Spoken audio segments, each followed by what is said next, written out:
اعوذ باللہ من الشیطان الرجیم بسم اللہ الرحمن الرحیم السلام علیکم ورحمۃ اللہ وبرکاتہ۔ مدینہ طیبہ میں ایک صحابی نے روزے کی حالت میں اپنی بیوی سے ازدواجی تعلقات قائم کر لیے۔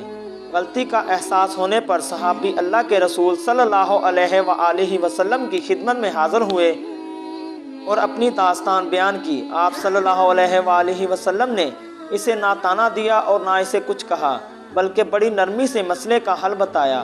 صحابی سے پوچھا، کیا تمہارے پاس غلام ہے؟ صحابی نے جواب دیا، اللہ کے رسول صلی اللہ علیہ وآلہ وسلم میرے پاس غلام کہاں؟ آپ صلی اللہ علیہ وآلہ وسلم نے پوچھا، کیا آپ مسلسل 60 روزے رکھ سکتے ہو؟ صحابی نے جواب دیا، مجھ میں روزے رکھنے کی ہمت نہیں۔ آپ صلی اللہ علیہ وآلہ وسلم نے پوچھا، کیا تم 60 مسکینوں کو کھانا کھلانے کی طاقت رکھتے ہو؟ صحابی نے پھر جواب دیا، حضور مجھ میں اتنی ہمت نہیں۔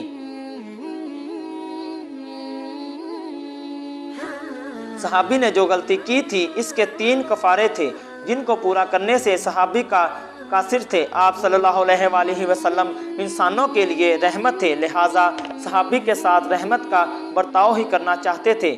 تھوڑی دیر کے بعد ایک شخص کھجور کا ٹوکرا لے کر آیا۔ آپ صلی اللہ علیہ وآلہ وسلم نے صحابی کو کھجوروں کا ٹوکرا دیا اور کھجوریں مسکینوں میں تقسیم کرنے کی ہدایت کی۔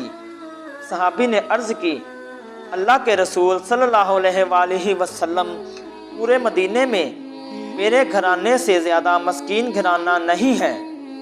آپ صلی اللہ علیہ وآلہ وسلم مسکرائے اور فرمایا، جاؤ کھجوریں اپنے گھرانے میں تقسیم کر دو۔ اسلام بڑا آسان ہے۔ اللہ کے رسول صلی اللہ علیہ وآلہ وسلم کا ارشاد ہے، لوگوں کے لیے آسانیاں پیدا کرو، ان کے لیے مشکلات پیدا نہ کرو۔ مدینے کی ایک مسجد کے امام معاذ بن جبل تھے۔ آپ نماز کے دوران قرآن کی لمبی آیات کی تلاوت کرتے تھے۔ ایک روز نماز عشاء میں ایک نوجوان بھی شامل تھا۔ وہ سارا دن محنت مزدوری کرتا تھا۔ وہ طویل قرات کے دوران صف سے الگ ہو گیا اور اکیلے نماز پڑھ کر اپنے گھر روانہ ہو گیا۔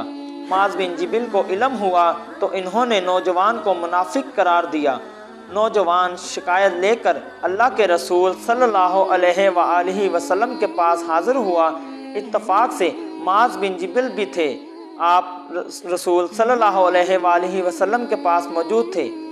آپ صلی اللہ علیہ وآلہ وسلم نے اجنبی نوجوان کو اہمیت دی اور اس کی شکایت توجہ سے سنی۔ آپ صلی اللہ علیہ وآلہ وسلم نے معاذ بن جبل کو ہدایت کی کہ نماز میں قرآن کی چھوٹی آیات تلاوت کرو تاکہ بزرگوں اور محنت مزدوری کرنے والوں کو زحمت نہ ہو۔